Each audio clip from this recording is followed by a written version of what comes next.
Craving your next action-packed adventure? Audible delivers thrills of every kind on your command, like Project Hail Mary by Andy Weir, where a lone astronaut must save humanity from extinction, narrated with stunning intensity by Ray Porter. From electrifying suspense and daring quest to spine-tingling horror and romance in far-off realms, unleash your adventurous side with gripping titles that'll keep you guessing.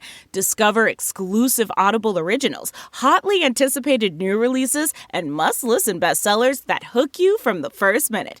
Because Audible knows there's no greater thrill than the one that speaks to you.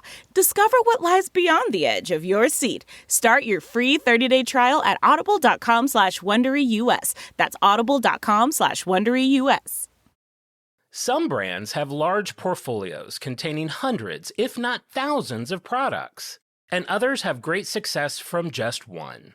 But for those that put all their eggs in one basket, what happens when that one product becomes obsolete? For many, it would mean instant doom. But what if you were able to take that item and completely repurpose it? Sure, you might need to tweak the formula a little bit and come up with some new packaging. You'll need a completely new name and some clever ways to promote it. But with enough ingenuity and tenacity, it just might work. This is the story of how an everyday household cleaning item was quickly reimagined as a new product and helped a company on the verge of collapse become a global leader in the toy and craft industries. Emerging from Cincinnati, Ohio, 70 years ago, it has grown into a pop culture mainstay, selling over 500 million cans a year in over 80 countries, proving there is really no business like dough business. And that's why this week's On Brand is on Play-Doh. You're all jazzed up, really having a cow. You want your favorite show and it's on right now. It's on brand. Welcome to On Brand with Jon and Marisa. Hey, I'm Jon. Hey, I'm Marisa. There's no business like dough business. Wait. Okay. You know, I couldn't decide. I just picked Play-Doh earlier this week. I couldn't decide. I have a list of brands I want to do this year, and I keep picking other things. And I saw Play-Doh, and I was like, let's do it. But then I was like, I feel like it's like a fall brand. But I was already deep in it. And I'm School supplies, yeah. So no, actually, I would argue we're heading into summer break. This is when moms got to pull out all their bags of tricks. You know I'm stocking up on Play-Doh before June. Well, here, I'll go ahead. Give you your first little can. So you can open it, you can smell it. I know nothing about this story. I'm very familiar that it is called, what, Compound? Yes, Compound. Compound. So that's an unopened, brand new can of Play-Doh. You'll learn all about it. I'm going to crack it on pod. Oh. Get a big whiff of it. I'll take a whiff of that. Smell that takes it. it right back. Yeah. Al's rock hard. A lot of people have a lot of like instant memories when they smell Play-Doh, obviously. Play-Doh was a part of my childhood. I picked it because it was something that I played with. My favorite Play-Doh thing that I had as a kid. I don't know if you had any of the play sets or anything. I had the extruder. Well, there's several of the play sets come with an extruder. I had the drill and fill. Oh, okay. I bet that was your favorite. Not exactly what I thought it was when I purchased it based solely on the name. It's actually a dental set. Wait, what role did the Play-Doh play in the mouth? So you basically got this big plastic head that, like, if you opened it up, it was like the whole top of its head went back. You had this as a child or a grown-up? I had it as a child and then rebought it again as a grown-up probably like 15 years ago. Where is it? Storage unit. Give it to me. No, it's vintage. It came in the box. MIB? Wow. Yeah. So you had this big toothless man. And then you had these molds where you could make teeth. What I loved about it, because I'm a homo, it came with silver Play-Doh, which was very rare at that time. So any sort of like glitter. Gays love silver Gays Play-Doh. love a little bling. I think we can all agree on that. That's why we all love Lady Gaga. You make the teeth out of Play-Doh? Yeah, and then you put them in, and then you make fillings. That's so weird to use something that's like so squishy as an approximate for teeth, because like it makes sense to me to use it as like an extruder to turn it into pasta, like, because those are things that have the same texture as Play-Doh. Right. If your teeth are resembling Play-Doh in any way, Now, you got big trouble. you realize that the toy doesn't actually chew or eat. It's just a big mouth with like white blobs. White soft Yeah, blobs. they don't, the teeth don't have to function. I think they should function. It doesn't come with like a bag of jawbreakers that you test it out with. So I had that one. I also had, did you ever see The Beauty Shop? I don't remember that. Oh no. my God, it is psychotic. I had The Beauty Shop. Was it a big plastic head also? No, it's like a beauty shop with like little like beauty chairs and you get these little people. But what I found out it was called, which I had no idea, it's called the Fuzzy Pumper Wait, I did have this. Barber and Beauty Set. Oh my God, you're bringing back a memory. No, that I think when you heard Fuzzy Pumper, you're thinking of something else. No, this is a I Play-Doh remember. set. You squish them down and the hair grows. Yes, the hair squirted out like it. Oh my God, I completely forgot about those little guys. Yeah, they kind of looked a little phallic. They were just like this little like beige thing with like a face printed on them. Yes. And their clothes printed on them. Covered in holes like a penis. Covered with holes. Like you had 16 pee holes, just like a penis. And then you would put a clump of Play-Doh in it, squish it down. I think you would maybe pull a lever. I forget. I think you just pushed it down and then the hair would be extruded out like the little holes. And so it would grow. And then it came with like little plastic scissors, little shavers. You could cut it. Yep. And the men had like holes in their face so you could make little beards and stuff. It's very, very cute. Al, do you remember this? Yeah. Oh my gosh, the Fuzzy Pumpers. eBay, alert, emergency. See, when we have an intern, I'll be like eBay, and then they'll be like, "Great, I found one for $14.99." I'll be like, "Great, buy it." I'll be like, "I have one in storage. You don't need to get me one." Do you have a Fuzzy Pumper? I don't. I stopped using fuzzy pumpers. I mean, I had a fuzzy pumper once in high school, and then like freshman year, You dabble. I had a fuzzy pumper, but then no. No, I don't have one. They're very kind of ugly looking. Like they're not the cutest toys. The people are very like unattractive. How so fun. that was I did not remember. I think I knew because I wasn't shocked. I had forgotten that it had a Cincinnati tie to it. That's not why I chose it, but I wanted to give a quick shout out to Layla Reed, who's in our Patreon. Not because she's in our Patreon, but she wrote us this week and was like, I am embarrassed. I get so excited every time you mention Cincinnati. So here's another one. We've got 2 in a row right now. Cincinnati Crazy. What is in the water in Cincinnati? It is teeming with inventors. I mean, it's crazy. Everything from Uno to Play-Doh to me have come out of that Queen City. Unbelievable. So that's why I chose Play-Doh. John, I have to touch on something that we mentioned in the Patreon previous Patreon episode. What? Last week or 2 weeks ago. I forget. Anyway, you previously mentioned that you had made a big where did you drive to for this? Anaheim, where Disneyland is. Yeah, you made a big purchase. You were talking about a storage unit, and then you teased it. You said you cannot reveal a drop of the story. So if you're hearing this for the first time, this was on the Patreon. We have to share this story on the main feed. John, tell me what the is going on. Okay, so I don't even know how to tell the story. Maybe I should just show you what I got and then go into the story. Okay. Do you want to do that? Sure. Okay, so here, I'll show you. What do I do? You just sit there. Should I cover my eyes?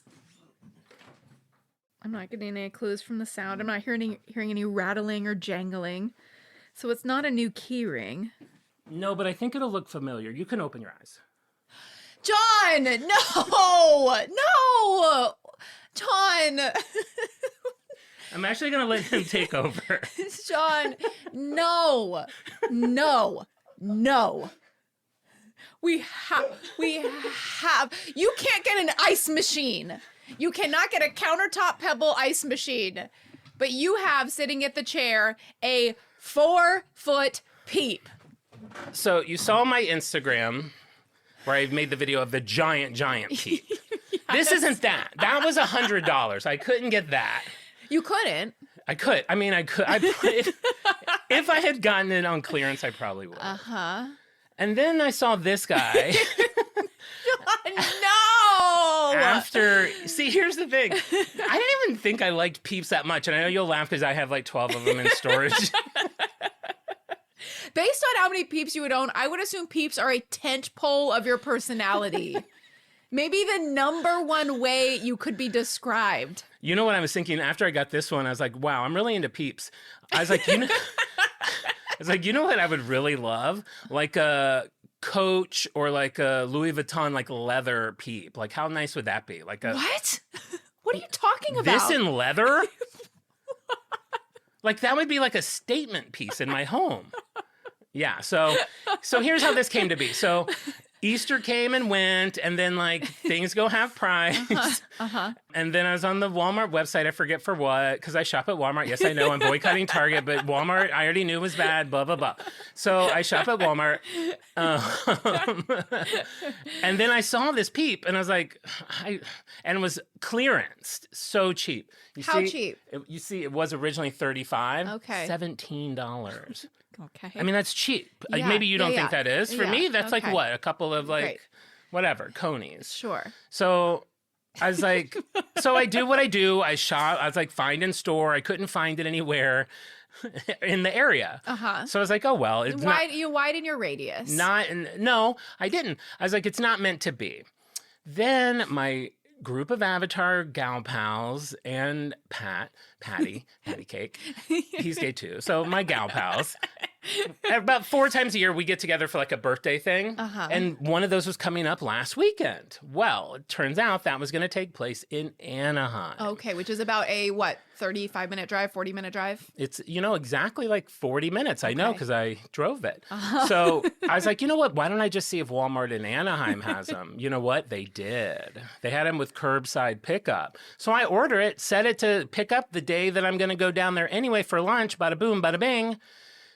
The lunch gets canceled. The lunch gets canceled. My friend Okay. wasn't able to make it. She wasn't feeling well. And then, so I was like, oh, okay. And then I make a joke, like, I guess I won't get my Peep from Anaheim. And then she's like, I'll go get it for you. And I was like, no, you're not feeling well. I'm not going to make you go get a Peep. So then, like, a couple nights later, they were holding it for like 4 days. I'm like laying in bed. It's like 9 o'clock, 8 o'clock. You can go to Walmart, pick up until like 10. I was like, I bet there's no traffic. Yeah. So I buzzed down to Anaheim and picked him up. And now I got to imagine say, him riding shotgun, well, now I can use the carpool lane. windows down, Yeah. Katy Perry blasted. So now here's what I'm going to tell you, Yeah. which I thought you would ask, but you didn't. How many did you get? There it is. Okay, John. There we are. It's too big. It's too big. One is beyond enough. enough. One is enough. One is more than anyone else would have bought. Sure. 2 is nuts. How many colors did they come in? Because this will inform. You know me. So, okay. You got yellow. Right now he has a yellow Peep. I got yellow twice, which is not what I would normally do. But when I went to pick it up, there was one more yellow one. No. Yellow one is the classic one. Why do Here's you what need I'm going to more say. than one? It's getting worse.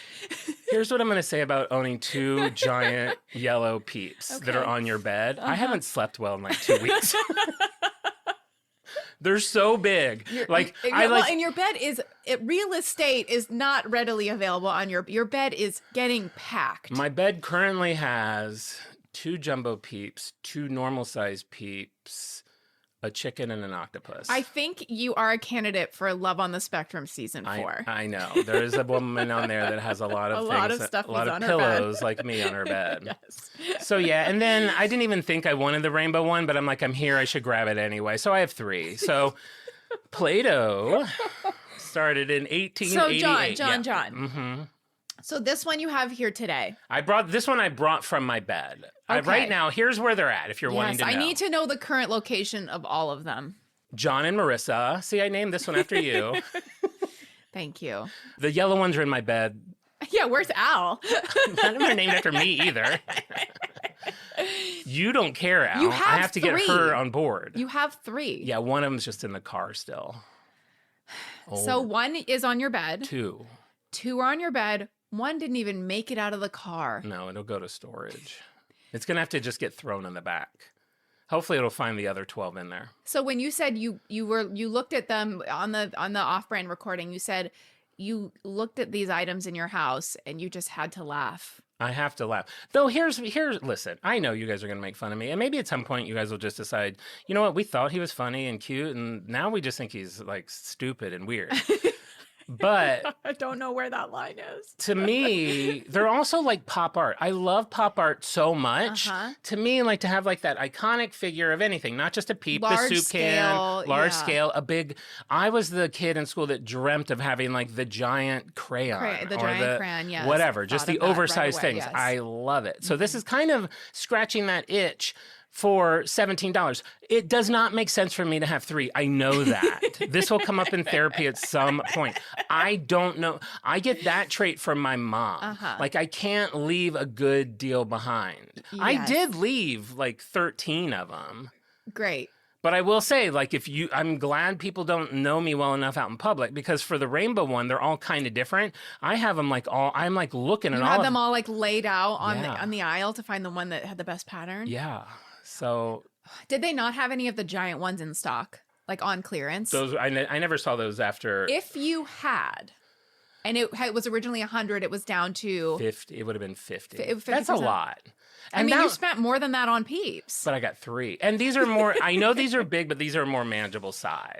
Yeah. That big one that was like carrying a dead human around. It was so clunky and heavy. Like, but that to me, like, is if you've got like a nice house in the suburbs and you have a basement with like a TV Sure. room. Yeah. And you just lay on that, like turn it into like a, it's like a beanbag. a beanbag. Yeah, the unit must be in absolute disarray. The unit is it could use a little help. The Needs unit could use a attention. little help. Oh So my that's my God. purchase. Make fun if you want. Am I trying to fill a void? Probably. May I make a suggestion? No. Miniatures. Oh, I have those too. Three got the whole three family. miniatures. 3 itty bitty tiny Peeps at 1/16th scale of an average Peep. Now we're talking. That's not fun, That though. could fit in your pocket. That's not fun. An itty bitty teeny tiny Peep. I mean, if you're going to go small, just get a tattoo. Maybe I'll just get a Peep tattoo. If you're gonna go small, get a tattoo.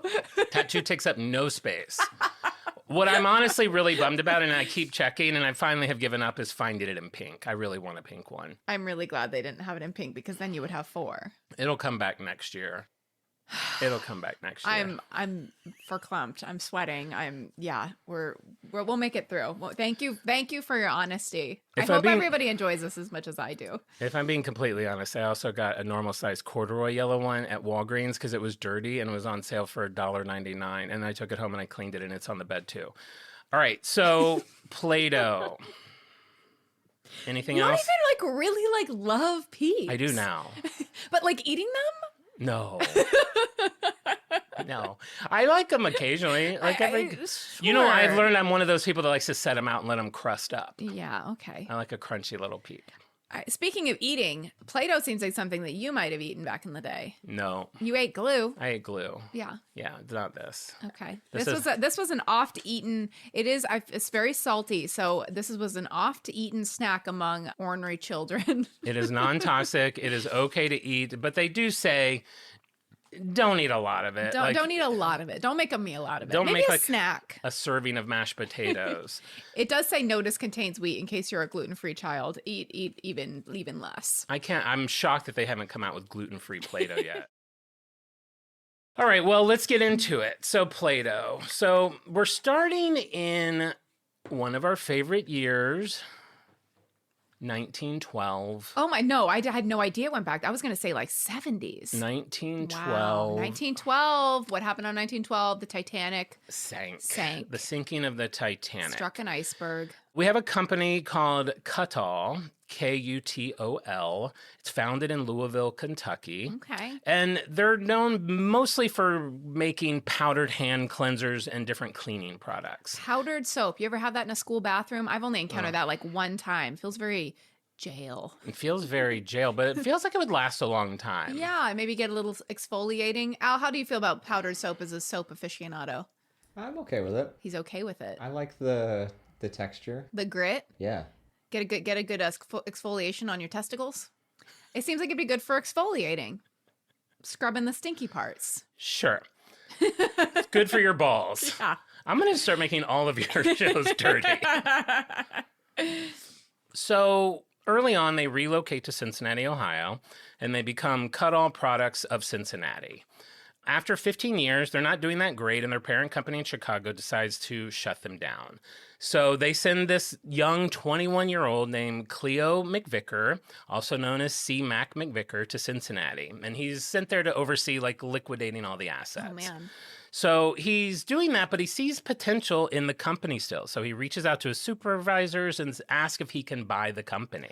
Wow. They give him approval. He brings his brother Noah in. He assigns him with coming up with new products and to run the factory. Could I have done that at Party City? Probably. Like walked around and been like, wait. I think I see some potential here. People are still going to have parties. I'm going to buy Party City. Which, by the way, I saw like a web video of a dumpster after Party City. We had talked about dumpster diving in Party City. Yeah. Of the Party City dumpster after the last store closed. And it was full of all the same shit that I saw the last day they were there, including one of the goblins that I bought. Oh, really? Yeah, in the dumpster behind Party City. So I missed a real opportunity there, not going to that dumpster. Yeah, you should have. I mean, that's exactly when you dumpster dive is after a place closes down. Man, I'm really messed up. I mean, I keep seeing things of like brands that have died that are coming back in one form or another. Bed Bath & Beyond has come back in some form. Toys R Us has come back in some form. This week I saw a teaser like, we're coming back for Big Lots. It's like everything that goes away comes back weird. somehow. So Party City could definitely wiggle its way back into your life. And I'm the one to do it. So his brother is assigned with coming up with products and running the factory, and they do really well until the Great Depression. And then they really need some sort of like new idea to survive. So now just to give you a little context of where we're at, from like the 1920s to 1940s, a lot of homes used wallpaper, and most everybody was heating their homes with coal. That was like the most popular fuel source of the time. Now, the good thing about coal was it would like definitely keep your house nice and toasty, but it created a lot of soot on your walls. Oh. I did not know that. I didn't know that either. And on your beautiful wallpaper. Your beautiful wallpaper. And at the time, wallpaper was literally paper. It wasn't made from like a vinyl or a laminate. You couldn't wash it. So you couldn't use like a liquid to clean the wallpaper. So you've got all this like beautiful paper covered with all this disgusting soot and no way to clean it. So that's when we're going to bring in Kroger. And I'm sure you are familiar with Kroger. If you're not, Kroger is, I think, probably one of, if not the largest grocery store chain company in America. It is another Cincinnati brand. So we're getting a double banger on Cincinnati here. So Kroger's, just to give you a very quick history on them, they go back to 1883, clip-clop times. We have a 23-year-old. So the two guys in our story so far are like 21 and 23 years old. His name is Bernard Kroger. He's the fifth of 10 children of German immigrants, and he invests his entire life savings, which at the time was $372, that's about $12,500 today, to open a grocery store in downtown Cincinnati. Real. And he ran the grocery store under a very simple motto: never sell anything that you would not want yourself. Makes sense. Great idea. Which, I don't know. It's like, I'm sure there's things in a grocery store I don't want. You don't personally I don't want use. tampons. Don't sell them. Don't sell them. Sorry, sell 'em. ladies. Not for me. I don't want a lot of things. But, you know, maybe back then it was a simpler A store time. that only sells Peep merchandise. Interesting. Where do I find... You don't. They're Peeps. Aisles 1 through 12, Peeps. They get larger in size as you go. Well, guess what Kroger wants in the 1930s? A non-liquid wallpaper cleaner. Very smart. So they reach out to Cleo, they set up a meeting, but the problem is Cuddall at this time doesn't make a wallpaper cleaner. And they're at the point now that they're pretty much on the verge of bankruptcy. Wow. And these are like a couple of boys. Yeah, just a couple of boys. A couple of Timothy Chalamets. It would definitely be a Timothy Chalamet is Cleo McVicker. And whoever the other hot, maybe a Harry Styles. He hasn't been in anything in a while. I think Harry could be Noah. Noah, okay, great. Yeah. So we've got the boys. So Timothy sees this really as his like hail. It does help paint the picture in my mind. But I can't. Whenever I picture Timothy, I always picture him in. On Kylie Jenner's arm? No. Let's move past that one. No, as Willy Wonka. Oh, yeah. He is Willy Wonka in this. Yes, he is dressed as Willy Wonka. So Timothy Chalamet as Willy Wonka as Cleo. Cleo McVicker. Okay. Yeah. Great. So he agrees to give Kroger what they want. And what they're asking for at this point is they want an order. Imagining Timothy Chalamet without like purple hat. Why, yes, I will gladly appeal. They're asking for 15,000 cases of wallpaper cleaner and he's not able to provide it in the time that they're asking for it, he has to pay a fine of $5,000. Who is he? Like Mr. Wonderful in the Shark Tank? Like, give him a break. It's different times, This is man. a hard Kroger's, business. I feel like Kroger who knows back then? It sounds like it, but I feel like grocery stores are like hard. Yeah. They're hard asses. Yeah. And $5,000 may not seem like a lot of money. That is the equivalent to about $123,000 today. So a tall order. remember, we're in the Depression. Basically, if he can't make this deal, their company's gone. They will have nothing. They The don't stakes have that are kind of very money. high. So Cleo tasks his brother Noah with coming up with this formula for this wallpaper cleaner.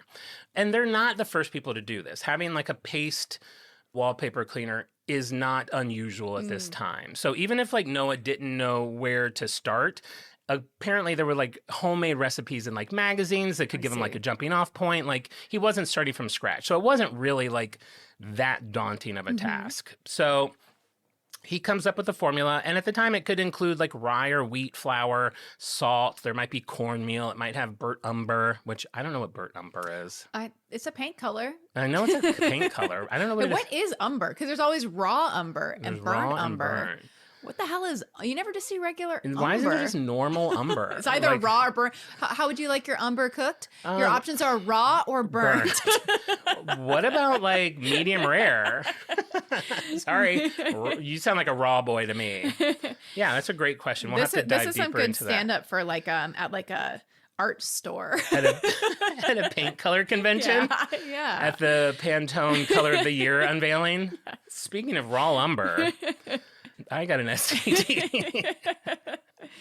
So Noah tinkers around with the recipe and he comes up with this pliable, putty-like flour-based material that really worked well when you rolled it on the walls. If it had soot, I envision it almost like a magic eraser kind of deal, except Yeah. it's like putty. It kind of sticks to all Sticks the to little it. particles. What I don't know is, and I didn't find it, like how often you have to like replace it. Like, can you like roll it and like just mush it around and it's clean again and you can do that over and over? It would I start don't to really get know. Like, pretty at some yucky. point you're going to end up with like a big dirty ball. Kind of like Now we're college. talking. There you go. That's what the dry soap is for. You're one big dirty ball. You're one big dirty ball. So they were able to meet Kroger's order, which is great. And they end up becoming the largest manufacturer of wallpaper cleaner in the world. Wow, that worked out. That really worked out well for them for several years. Okay. Until it didn't anymore. Wallpaper's falling out of fashion. Okay, you're paying attention. I like it. So after World War II, there's like this whole transition in several different things. It's kind of like it's like a perfect storm of why this isn't going to work anymore. So you have this transition from like using dirty old coal to natural gas and oil and electricity for heating. So there's all these different options, and none of them are producing any of the like dirt that coal does. So sooty walls are a thing of the past. You also have the emergence of vinyl wallpapers or wallpapers made from different materials that can be washed, and you can use soap and water on them. Yes. Again, not a great thing. And then just the last little tink to ruin it all, a lot of people are using no wallpaper and painting their walls. Sure, Which can yes. also just be washed. Yes. So it's definitely safe to say being a wallpaper cleaning salesperson at this moment is probably not your best move. Certainly. I'm imagining the housewives of the time chucking their big dirty ball like out the window with glee. Like, Yes. finally, I'm free from this household task. If it was a commercial made in 2009, it would be New York City, like a big like a walk up, like a 8-story walk up. Everyone's throwing their dirty ball out the window. They're all like thumping to the ground. One of them like clumps onto like a accountant's face with like his eyeglasses, and they get all askewed. And like, tired of dirty balls? Yes. Well, we have a solution. I love that. Paint. Paint. Okay, so if that wasn't bad enough, then we have Thursday, November 3, 1949. Oh. What happened then? C. Mac McVicker decides to go visit his son, Joe, Okay. at Brown University. What could go wrong? Well, he's a pilot, Oh. and he owns a small plane. So the plan is just to fly up there for a quick visit, He boards his plane in Gorton, Connecticut, and it's destined for Providence, Rhode Island. It's about a 56-mile flight. Okay. Now, Marissa, I know what you might be asking. Yeah. Isn't this the same C-Mac McVicker who was missing for 24 hours during another flight he took 5 years earlier until he was found on a small island because he was forced to land there? Yeah. Oh no. And Marissa, I know you're probably also thinking, wasn't it just last year that he had made another forced landing in a swamp outside of New Jersey? Yeah, that's him too. But there's no way that this guy's going to have another bad flight. I got one word for you. Bus. You, my friend, are forbidden from the sky. You know what? Clip clop it. Clip clop it, vroom vroom it, or choo choo it, man. That's right. You don't have to... No whirlybirds for you. No whirlybirds. So as he reaches his destination, a heavy fog has enveloped the Providence airport, forcing Cleo to circle Okay. and circle and circle. When he left, he had about 5 hours of fuel in his I was going to plane. say, this sounds like it uses a lot of gas. He circled until the plane completely ran out of fuel and fell out of the sky. Jeez Louise. The next morning, a resident of a small farm discovered his meadow covered with plane debris and C-Mac's body laying next to the wreckage. He was only 46 years old. Oh, God, that is so sad. Have you ever run out of gas? Yeah. Me too. I I feel like the world is divided into people who've run out of gas before and people who like never even would get close to running out of gas. I try now to be the person that never would get close. I ran out of gas for such a John reason. I used to rent cars when I went home, and I would do the thing where if you could rent a car and pay for gas in advance so that you're allowed to return the car as empty as possible.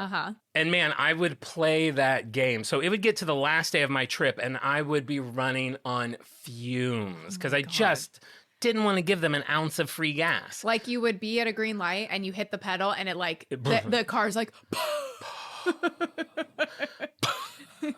Yeah.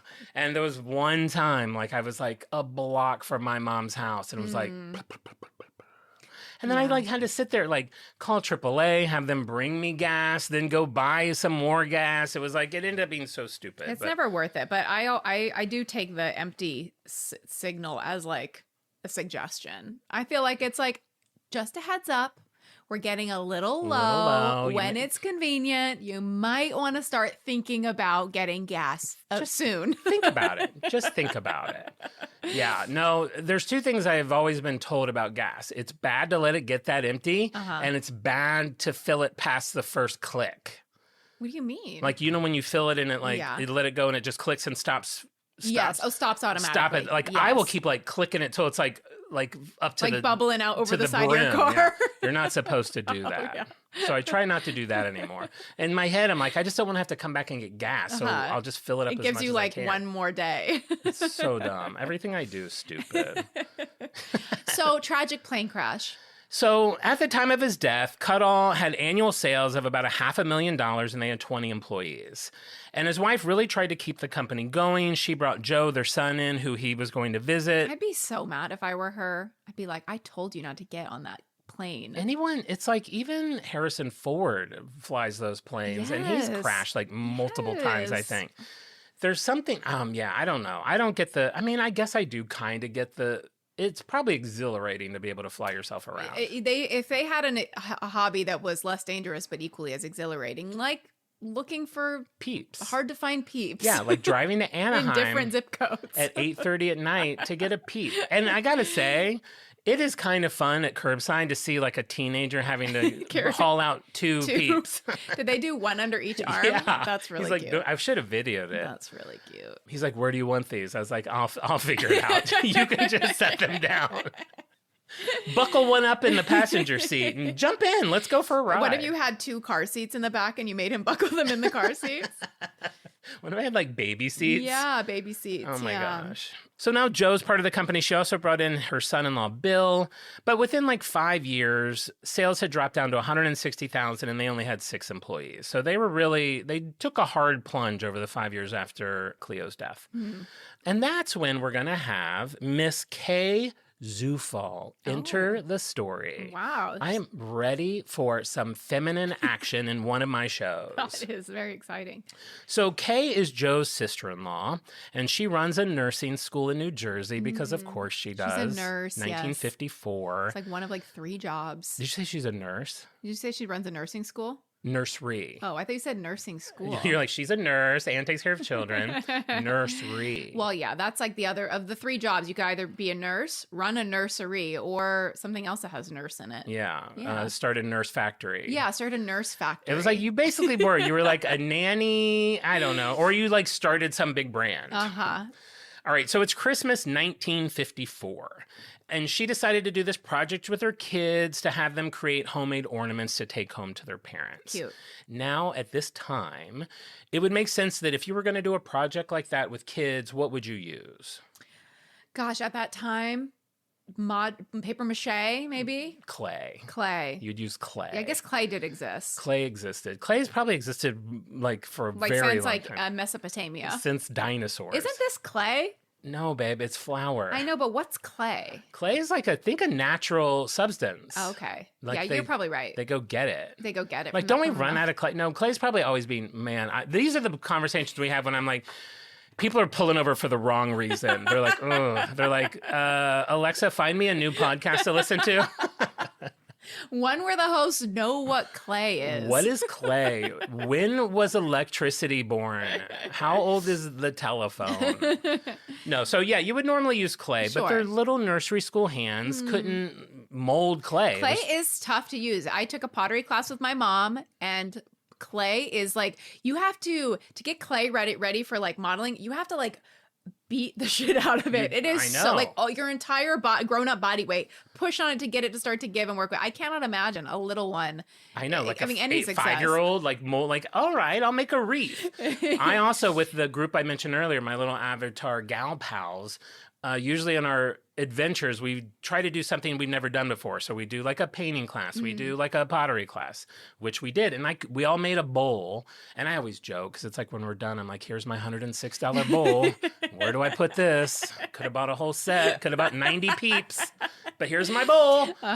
It is a pretty bowl, though. I do like it. But I could not believe how hard it was to make that bowl. So like, hard. I couldn't believe how much physical exertion it... Like, you see, like, I follow, like, a shirtless potter on TikTok. Yeah. Or, like, Ghost, and you've got, like, Demi Moore, and it's, like, just sensual and, like, la-di-da. But I'm like... Argh! Sweating and grunting. Yeah. If with clay, I mean, all these kids, their Christmas ornaments they're bringing home are just chunks. Yeah, it's just a chunk with a hook in it. Merry Christmas, Mommy. Here's a chunk. What is it? A snowball? A Christmas glob. A glob. Santa's glob. There's your kid's book. Hello, sharks. I've heard of snow globes, but snow globs? The snow globe? Now we're talking. I actually sort of love it and am going to write it tonight.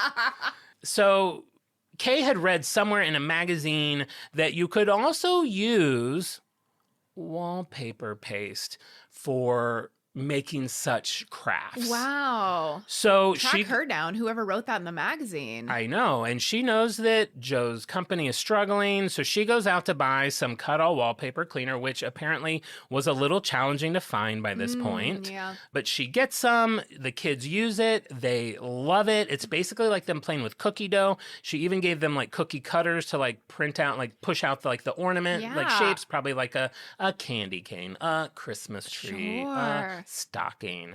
Very easy to work with. The kids have a blast. She takes it home, bakes them to harden them, brings them back. The kids love them. Christmas is saved. Wow. So she is like, she has... literally just got chills. I knew I should... I was looking in the story for like when I should do a reenactment, and it should have been that. No, it already worked. Okay, I'm just like, I'm just so good. delighted. I'm imagining her, that moment where they come out of the oven and the kids are painting them, and her being like, this is like, we solved a problem in such an unexpected way. That is just so fun. And then her husband's like, when are you making dinner?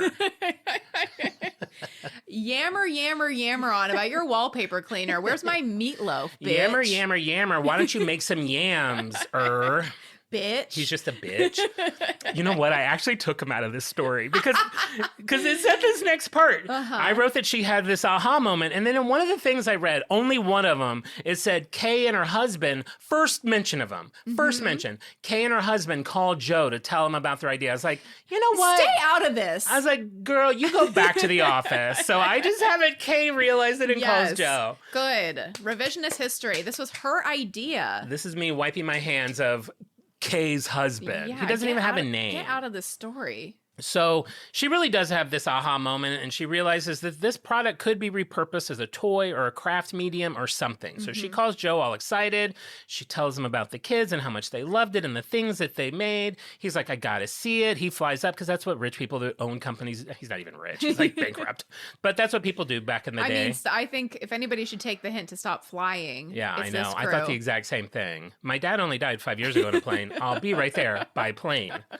But he flies up to New Jersey. She shows him. He loves it. He's like, you know what? This is not a bad idea. And he thinks that he can make it happen with pretty minimal changes. He removes the detergent so that it's obviously a little Less more irritating. kid-friendly. Yeah. He adds what it was described in 2 different articles as an almond scent Oh. and some coloring. So he basically made the first that you had like an off-white version, and then you had the primary colors. You had blue, red, and yellow. Nice. When it kicked off. So And that's just like changing the name on the side of the factory. I know. Wow, that's cool. Which is exactly, literally, That's the what next we are. sentence. Great. So now they have a new product. They need a new company. It's 1956.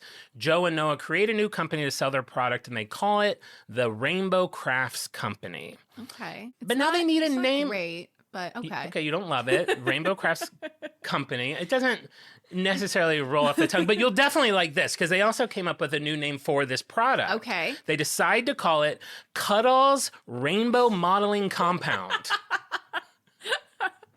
Cuddles has to be like so far away from any of the branding. You know what Cuddles reminds me of? I don't remember if this is on brand or off brand.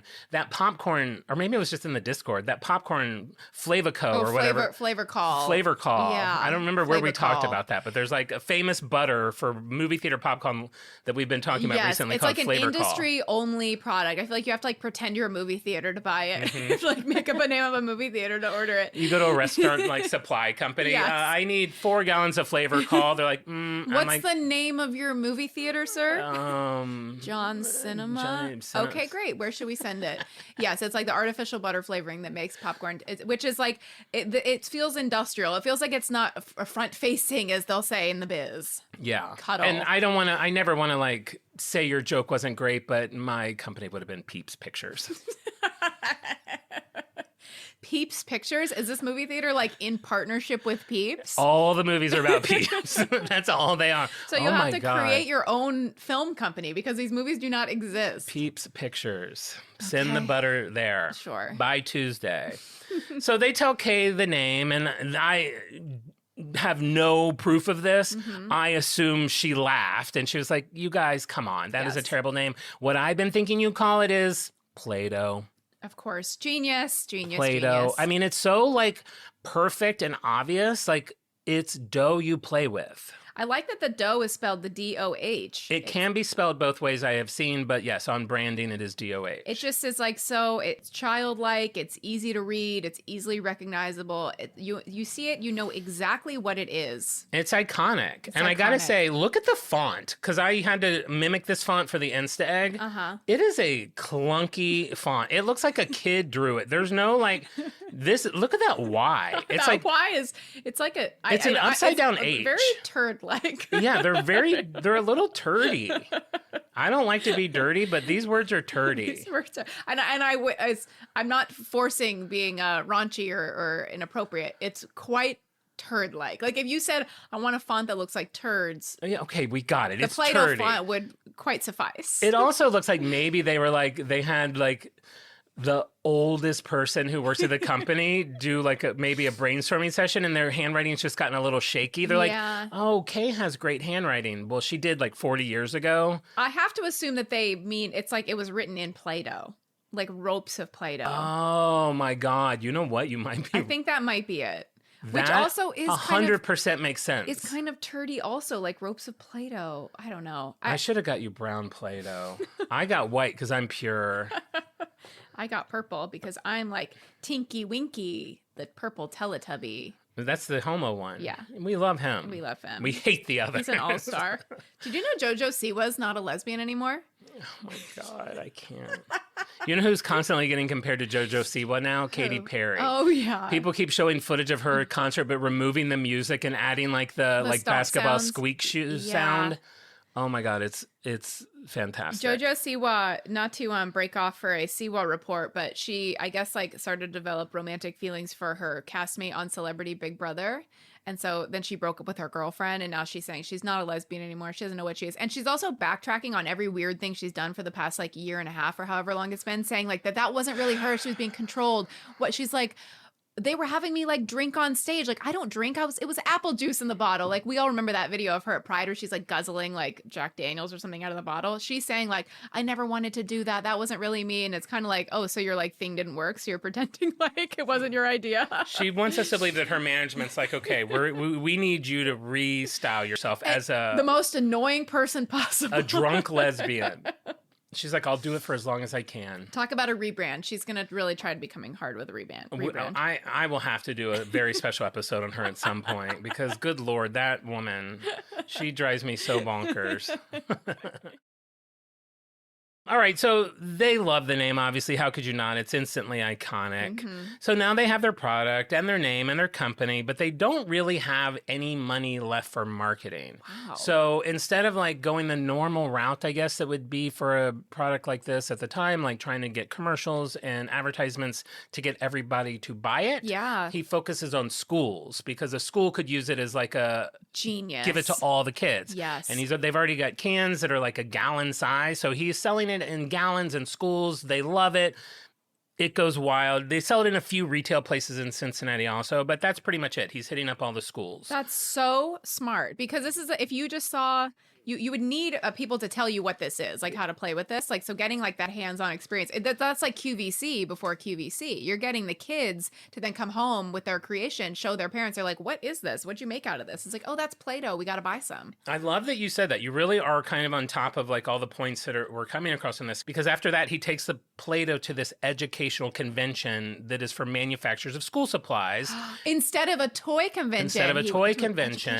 And then he also sets up shop. Like it'll be in the supplemental materials. Like Joe McVicker will be here from 4 to 6 to show you how to use this new compound. So he was doing those like actual demonstrations because it is kind of like a Shark Tank moment where like you're gonna have to teach people what this is because it's not anything that exists until you feel it. Like they're gonna be like, oh, it's like clay. It's like no. It's nothing like clay, whatever that is. You can make turd words. If you've been looking to make turd words, we've got the product for you. His live demos lead to Macy's getting on board with it. Oh, wow. And then he has another interesting marketing idea. He sets up a meeting with Robert Keeshan. Okay, who's that? Okay, you don't know who Robert Keeshan is. Well, he started his career as a page at NBC, then became a receptionist. Cute. Then he played the silent clown Clarabelle on the Howdy Doody show. Okay. Then he was Corny the Clown on ABC's Time for Fun show. But it wasn't until CBS decided to give him his own show that he became part of American pop culture. Wow. And this time he did not play a clown, but he did wear an oversized jacket with very large pockets that he said made him feel like a kangaroo. And this is Captain Kangaroo. Wow. Are you familiar with him? Yes, I know who he is. I didn't know if he was before your time. Does he have a big mustache? I believe he has a mustache. Yes. He has like colt hair, like blonde, straight cut bangs. And here's a fun fact about Captain Kangaroo. I was at a party 2 years ago, I think a New Year's party at Susan and Anton's house. And a woman comes up to me. I'm sitting at the table out of nowhere, a woman that I'm not even talking to, and says, "Hey, did you know you look like Captain Kangaroo?" And I was like, what the are you talking about? And I want everyone right now to pull over to the side of the road and Google Captain Kangaroo and tell me that that's what I look like. You know, you do have a joyful spirit. Yes. You're a child at heart. Yes. You have pockets akin to, you love pockets. I do enjoy a pocket. So maybe that's what she was kind of responding to. Maybe that is what I People don't... need to stop telling you who you look like because somebody else told you look like Newt Gingrich. I've been told Newt Gingrich. I've been told Chucky. I've been told Captain Kangaroo. You have to be really careful with what you say, telling someone who they look like. I agree. So this is what that woman thinks I look like. Sparkling blue eyes. And blonde. I do look like him. It wouldn't be a terrible Halloween costume. No, I could pull it off. You could pull it off. He's gorgeous. And we never saw Jon again. If you're not familiar with Captain Kangaroo, like his show, he'd basically tell stories and he would meet guests. There was like humans, there was puppets, he would do stunts. And it ran for almost 30 years. Wow. He held the record for the longest running children's show until 1997. And then it was surpassed by Mr. Rogers. And then in 2003, it was surpassed by Sesame Street. But even when Sesame Street surpassed it, Captain Kangaroo still beat it in number of episodes by like thousands, like by a ton. Forever. There was just so many of them. So Joe manages to get a meeting with Captain Kangaroo, and he's like, bro, I got to be honest with you. I got no money. But here's what I'm thinking. If you promote Play-Doh on your show once a week, I will give you 2% of our sales. Captain Kangaroo gets the dough. He plays with it. He loves it. He promotes it 3 times a week. It's a beautiful relationship. There's ads that are like Play-Doh as loved by Captain Kangaroo. The official modeling compound of Captain Kangaroo. Exactly. And it almost reminds me of, and it's kind of the exact same time, it's kind of like how you pointed out that he went to like a craft convention instead of a toy convention. Mm-hmm. This is also what was happening in television. Like this is the exact same time that I Love Lucy was being sponsored by Winston cigarettes. Yes, yeah. And they would do commercials for that. And it's kind of like... And Uno as the prize on Bozo. Yes, yeah. exactly. So this was a really good way to get into kids' eyes and ears. Yeah, because there wasn't obviously like internet and like we're not connected. Like people watched television back then. So if you've got me, aka Captain Kangaroo, with my giant coat and my weird pink face and Colt bangs and blue eyes saying, buy this Play-Doh, you got a good chance that people would do it. Mm-hmm. And I think it's fair to say that Play-Doh was an instant success. So just very quickly, 1955, when it was released, they made 31,000 cans of it. 1 year later, they made 1 million cans of it. Wow. 1 year after that, 8 million cans of it. And 1 year after that, we're 4 years in, 18 million cans of it. So in the first 4 years, they sold 30 million cans of this stuff. Wow. It's like, and this is the 50s. This isn't like, you know, now where things go viral. This is probably as close to something going viral as you could. Crazy. So 4 years in, it's 1959. The original Play-Doh formula, it's good, but it's not perfect.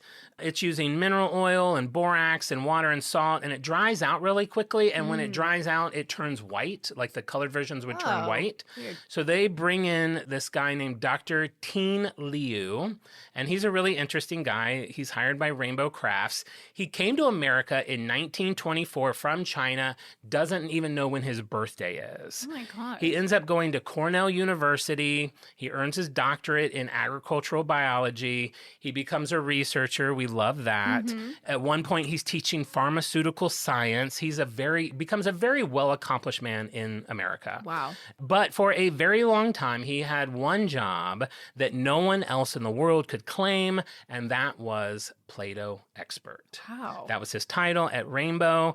He would then go on to have that title at Keener Toys when they acquired it, and then again at Hasbro when they acquired it. So for decades, he was the Play-Doh expert.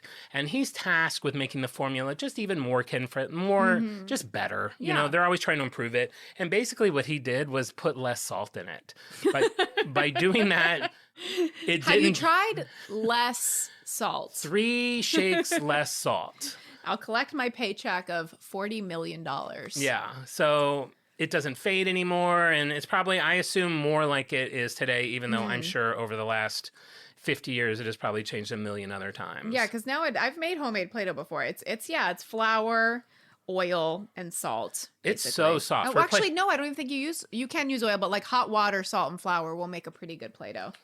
We're playing with it now. It is kind of like a fidget toy too. It's like I've made a series of cubes. The texture now is so supple that you get like no. I'm imagining the older version had like a grit to it. probably a little dirt, probably a nail, Maybe a nail, a rat tooth. a little stone. Yeah, definitely a rat tooth. It's so supple, and it does take a little while to dry out. That part has been fixed, but if you do leave it out, like if you want to make something that keeps, I wonder if you could still bake it, and that would like solidify it even better. I don't know. I remember when I was young, they had those shrinky dinks. Yeah. Which I always thought were so fun. I don't feel like we ever got them. I feel like I only ever used them at someone else's house. I don't think we were trusted with oven toys. Because it wasn't even like you put it in a kid oven. Like they had to be baked in a normal oven. At like 500 degrees. 500 degrees for Yeah. 8 minutes. Yes. All right, so now we've got an even better dough. We're entering into the 60s. The 60s become all about accessories. McVicker hires 2 engineers, and he brings them in, and he's like, look, here's what I need you to do. We've got this dough. I need you to make a product that can be used in multiple ways. The result from that, the Fun Factory. I'm sure you remember that name. Yes. If not, the toy itself, it was basically an extruder that you would have. It was kind of like a lever you would push down, and then you had like a little bar that you put in the front of it that had multiple shapes in it. So you could make a long star, a square, a worm, a bunch of Spaghetti. different things. Which is kind of the funny thing about Play-Doh is nothing you make is that cool. Like I was looking, like I was hoping there'd be like Legos. You can like make the coolest things. Like you Oh, make yeah. all of like Gryffindor Castle. Uh-huh. Play-Doh, it's like I made Mr. Bill. It's like I made like kind of a person, like a lumpy man. It's also to me the same as like Etch-a-Sketch. It's Yeah. like I made stair steps or I made a square, but The medium is very limiting, which I think for kids is kind of a good thing a little Yeah. bit because it is like it has its own parameters and what you can create with it. It's also hard to keep colors separate because Yeah. if you did want to make Mr. Bill, a very timely reference, if you did want to make Mr. Bill, he's the only thing I can think of that was made out of like clay. you roll out that red mouth and then it's like the red, like if when you're done making Mr. Bill, you try to like peel off the red mouth, some white is sticking to the red, some red is sticking to the white. It's hard to keep like them separate. Yeah. So eventually everything does kind of like mix together, which further kind of complicates any like accurate rendering you're doing. Right. And you know where else that gets really challenging is if you've got that, I already forget what it's called, the McStuffin' Fluffin' beauty set. Like Fuzzy you should, pumpers. yeah, the fuzzy pumper. Like you put in blonde hair in Oh, that yeah. thing, and then you're like, you know what? I think you're a brunette now. There's going to be a bunch of blonde still stuck in all You're those screwed. crevices. Yeah, good now luck. that's making me have a flashback. Oh my God, toothpick. The toothpick, Yes. because it would get hard in the hair, and you would have to like, pump which also reminds me of Cheese Whiz, because every time if you don't clean up the Cheese Whiz thing at the end, the next time you go to use it, you have to take out that one little hard like tube of God, cheese. gross. Yes, we were a toothpick family. We always had toothpicks around, and that is totally taking me back. The little hard little plugs The of little Play-Doh plugs, in yeah. there. Wow, Yeah. you're sending me. And we would try to make spaghetti and meatballs. Like you extrude the spaghetti, you make some red. You have like some gorgeous yellow spaghetti. You make some red sauce to just kind of like lay on there, a blob that you Right. flatten to lay on top. You roll up some brown meatballs, and then it's like. Now what? Now what? Like it doesn't really hold up to like pretend play. It's just kind of like you make it and then now you're peeling off the the sauce and now the little yellow red is gets red. in the brown. Yeah, it's interesting. It's interesting. Yeah, it's an interesting toy that has been around for 70 years. Also in 1960, they introduced Play-Doh Pete. Can you picture the Play-Doh mascot? Because at first I was like, I can't. But then when I saw him, I was like, oh yeah, I definitely remember. Is he a little like Doughboy?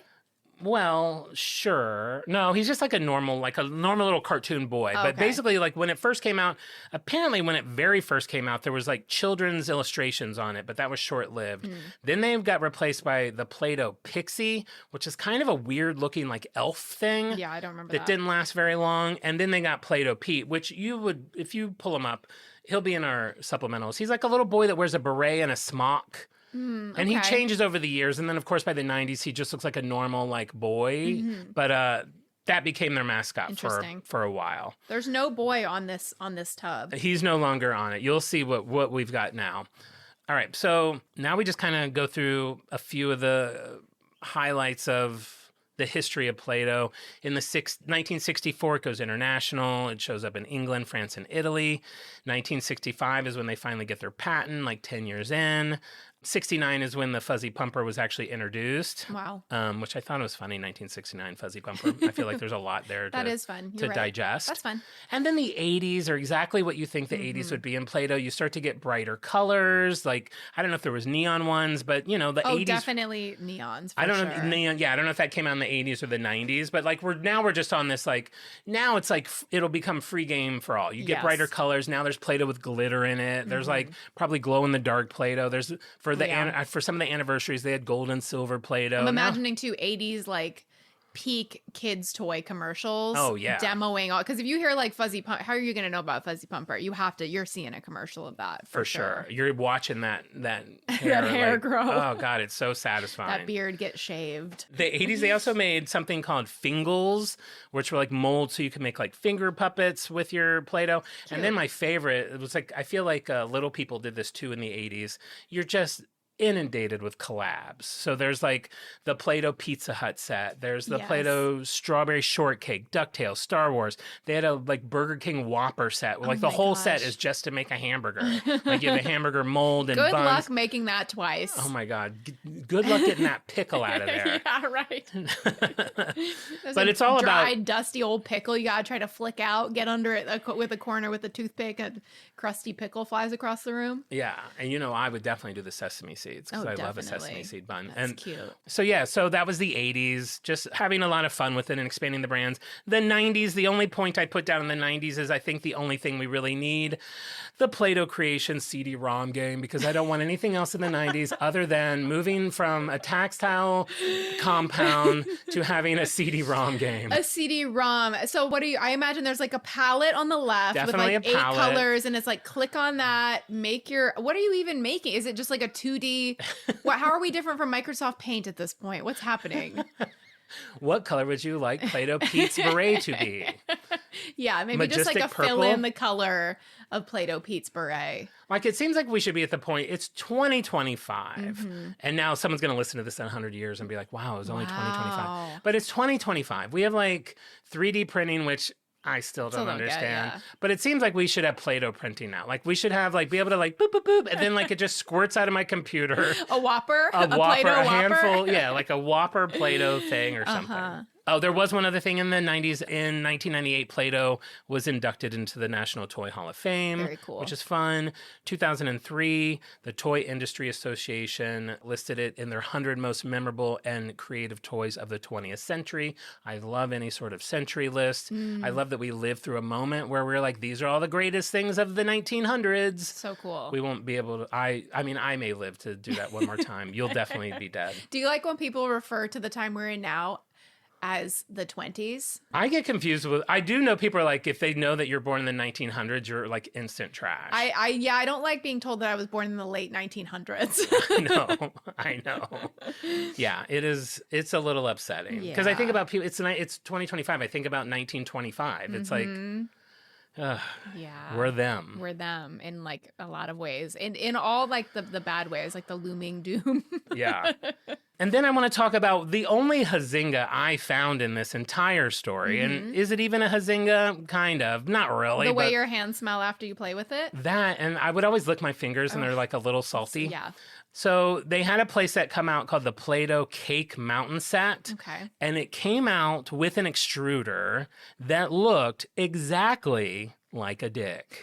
And when I say it's like, oh, it kind of looks like a dick, it's a dick. It's like a veiny dick that you extrude Play-Doh out For of. what? Like to make what part is the cake? To like decorate the cake. Oh, like a frosting gun Yes, kind of, but yes. it's really a really a dick. gun. It'll be in the supplementals. Okay, can't wait. And so they, they got a And bunch then the of. mom is like, I'll be playing with this tonight. I guess. The mom's like, no, honey, I'll put your toys away tonight. And then looks into the camera. I'll put them away. I'll put them somewhere really safe. So, of course, they get a bunch of complaints and they offer to replace it. Mild Hazinga, But complaints from the husband who's like, my wife is too satisfied. She's got nothing left for me. I've been replaced. 2017, Hasbro filed for federal protection in order to trademark the scent. Wow. The company describes it as a unique scent formed through the combination of a sweet, slightly musky, vanilla-like fragrance with slight overtones of cherry and the natural smell of a salted wheat-based dough. No, none of that is there. None of it. Not cherry, Cherry, not vanilla. vanilla. Maybe wheat-based. I'm getting a lot of wheat, and I'm getting nothing. That is crazy. Is that like a workaround to get people from just not being able to make a modeling compound that's just uniquely that I cannot imagine? I don't know, but shortly after, if not before, I don't remember. I didn't write it down. Do you remember that cologne line Detour? Dieter? Yes. And it would be like cut grass or like watermelon salad. They made a Play-Doh cologne. Yes. Which you can still buy today. I thought about ordering it, and then I'm like, I'm not going to get an $8 bottle of like Play-Doh cologne, even though I do kind of want to smell it. I think we know what it smells like. So that's available today. I told you about the mascots. We had the kids and then the Pixie and then Pete. What are they now? What? The Dodos.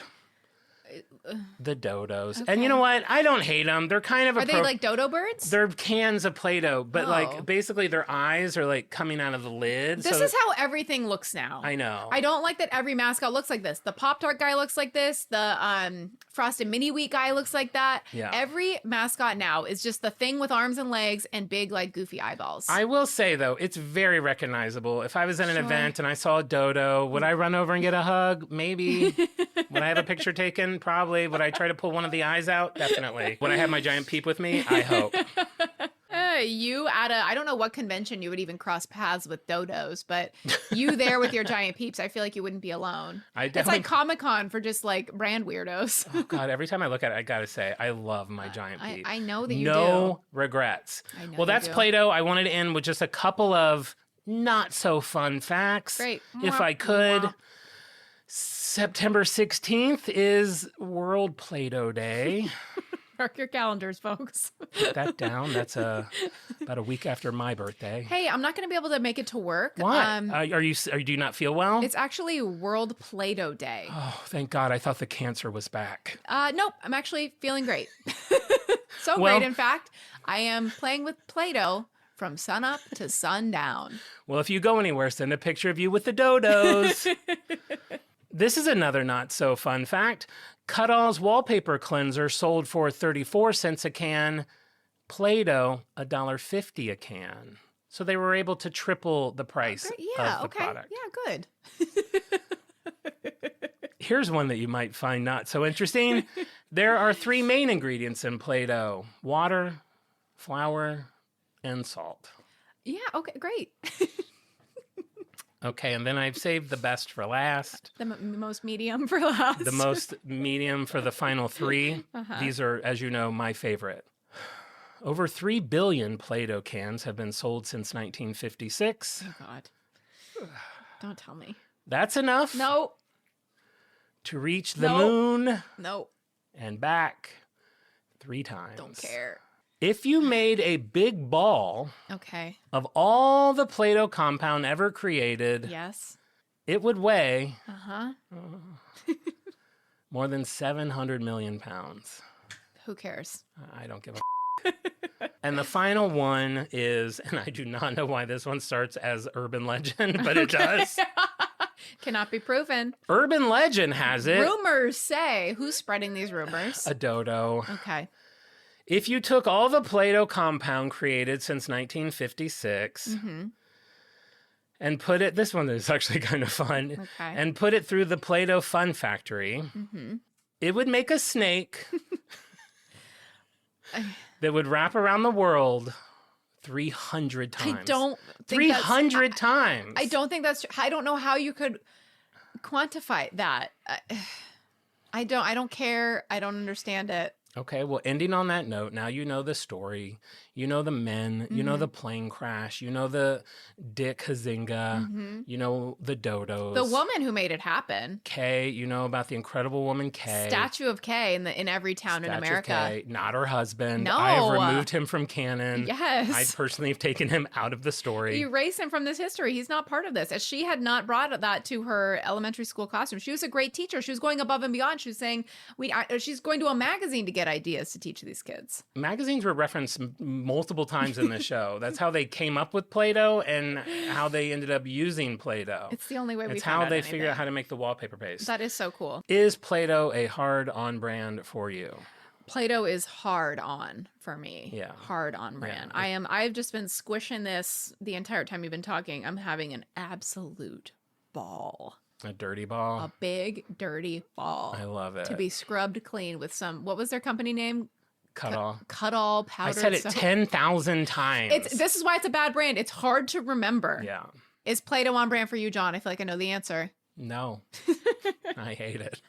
No, of course it's on brand for me. I mean, it's iconic. It fits in there with it's a legacy brand, been around for 70 years. Yes. I mean, it's basically, they turned cookie dough into an iconic toy that just gets better and better. I came across articles over the decades. It's like 20 years in, still going strong. 40 years in, nothing stopping it. 50 years in, it's the best thing. Like, it just never stops. Yeah. They're like all those brands that I am so fascinated by that can stay relevant and not create any controversy, but also like figure out ways to like have people still want to use it. How adaptable. It's really super cool. adaptable. And at the same, like calling it adaptable, but it has like barely changed. That's what I mean. Yeah. It's like now, okay, 65 years in, we've added sparkles. Yeah. Okay, great. Now there's Yeah. glitter in it. Like, that's such a like ching, ching, ching. Every 10 But years they add like a new color. Yeah. Now, and that is the last fact I'll say is I do believe I read that when they started, there was those 3 colors plus off-white. Now there's over 50, which that was probably from an article from 2016. There's probably like 200 now. Sure. I have a product. I mean, if anybody's so excited by this, they want to hit up the Play-Doh aisle. I will steer you away from one product in particular that Play-Doh makes. That is the Play-Doh ice cream set. Your children will not be more frustrated. You will not be more enraged. Stick with just the regular tubs and maybe the extruder. Though we went through an extruder and the quality is not as it was. Oh, I'm sure. The plastic is really thin and flimsy, so trying to press it down. I mean, everything has like a bend to it now. You got to go vintage with your Play-Doh accessories. I think that's great advice. Or I'm sure just stick with the regular compound. I don't even think you need any of the. I don't either. You can squeeze it through half the things in your house if you want. Go get like get them like a wrench or like one of the socket wrench. Give your kid a wrench, a tub of Play-Doh, tub of close the Play-Doh. door, leave the house, get in your car, drive away. Get that cake extruder. Call your husband. Call your husband. I do think book just a hotel room. I do think just getting the tub. It kind of reminds me of like giving a kid crayons and a blank pad of paper Yes. versus a coloring book. This is the like simplest just give them the version. tool and let them see what they come up with. Exactly. And it just the accessories, they're just such a headache because they're such a specific way they're meant to be played with. And in my experience, anything that has such a narrow way to play with, they just get so mad and frustrated. Yeah. And the regular it was perfect. They got it right the first time. Yeah. Tubs of compound, don't care if they get mixed together. It doesn't matter. It'll all be brown. Yeah. Make some letters that look like turds. Just have a ball. Maybe for Christmas this year, we'll make a couple of the snow globs and we'll give them out to some freaks. Yeah, we'll sign them and send them out to some freaks. Good Perfect. idea. Well, that is Play-Doh. Before we go, if you would indulge me, Sure, always. I would like to have one of our quick moments of silence. Oh. As we all know, we are losing another icon in the retail Oh, business. no. Joanne Fabrics is coming to an end. In April, they closed many stores. In May, they're supposed to be shuttering another 255. It is definitely the end of an era. And I think, as we did with Party City, we should have what it meant to us and just a final goodbye to Joanne's. So here is our in memoriam, Joanne's Fabrics and Crafts. Joanne, I picked up some tool from you about 6 months ago building a game for the fall festival. And there was either a poop or a barf, I can't remember, something outside of the front of the store that was a little bit unsightly, setting the tone entering you. When I went in, the store was one of the filthiest retail businesses I've ever sat foot in. The shelves were nearly bare. The employees did not care if I lived or died. And for that reason, I'm not surprised that you've met your untimely fate. And while I'm sad you're gone, I'm even sadder for what you weren't. Joanne, I have a lot of memories with you. Most of them are getting ready for Halloween or coming up with a character for a sketch show and running over to you to get a yard of fabric, some piece of material that I could use for my costume. But what I think I'll remember you most for is 3 years ago when I decided I was going to make cake pops all the time. And I ran over to you and I bought everything I could possibly need to make cake pops. I bought the sticks. I bought the dipping bowl, the chocolate warmer, and everything was on sale. And it stayed in my car for several months until I dropped it off at the storage unit. Unused. And every time I go there, I will think about you, Joanne. I'm not shocked that you're closing. I found you very frustrating. Every time I bought something, you had a coupon, but you wouldn't just give it to me. You told me I had to go on the app and find it and then show it to you. It's like taxes. Just tell me. Tell me. Why do I have to do it? You know it's 40% off. Why do I have to remember my password? But I did, because I'm cheap. So, will I miss you? I kind of will, because I do think you were a nice place, to stop by and see a bunch of moms with dreams of crafts. And it was just a nice, simple, quiet place to be. So I bid you adieu. I assume you'll be back in 9 months in some sort of form. But until then, goodbye, Joanne. We'll see you in heaven. Well, that was very touching. And before we go, of course, I want to give our shout outs to our Freaks of the Week this week. As you know, we've all been all over the place for the last month. This is our first time together in a very long time. Some of the weeks I wasn't able to do the Freak of the Week because we just hadn't had the Insta egg yet. So I'm going to do 2 of them today. I'm going to pull 7 people and you can all be Freaks of the Week. If you're not familiar, every Wednesday on our Instagram story, I post an Insta egg, which is a puzzle that if you guess correctly, it'll tell you what our brand is going to be that week. If you get it right, you get a little freak badge and you get your name added to the Wheel of Freaks. And every show, I spin the wheel and pick a few Freaks of the Week. So this is for the Insta eggs for Progresso and Aldi. And our Freaks of the Week this week are Jennifer Millward Durkising, Mikey Bray, Liang Ang, Eric John, Jenna Kotak Thorne, Frisia Davy, and Dean Lewandowski. Big Dean, as we all know and love. He's got his name and actually picked him in the wheel. This was not favoritism. He's our only storage unit Patreon person. We love him. A very good friend of mine, friend of the pod. So congratulations, guys. You are Freaks of the Week. Be sure to follow our story on Instagram, and check out our Instagram feed every week because we do supplemental materials that give you visuals of the episode that we talk about. We'll put that dick picture in there from the Play-Doh extractor, and you'll see all the fun things that we talk about in the show. And while we're giving shout outs, I would like to give some shout outs to some lovely listeners who left us 5-star reviews on Apple Podcasts. We have Mel75 says, "It's my new fave. You have quickly become a weekly favorite Patreon subscriber waiting for all the ice capades. Love you guys."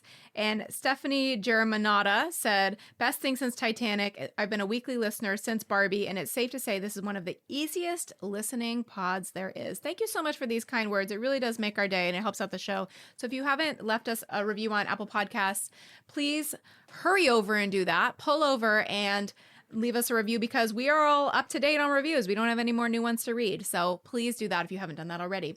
Like John said, you can play the Insta Egg game. Check out our Instagram at OnBrandThePod, on TikTok at OnBrandThePodcast, and see more of us there. We'll be back next week with an all new episode. And remember, we may go off topic, but we'll always be on brand. Bye. Bye.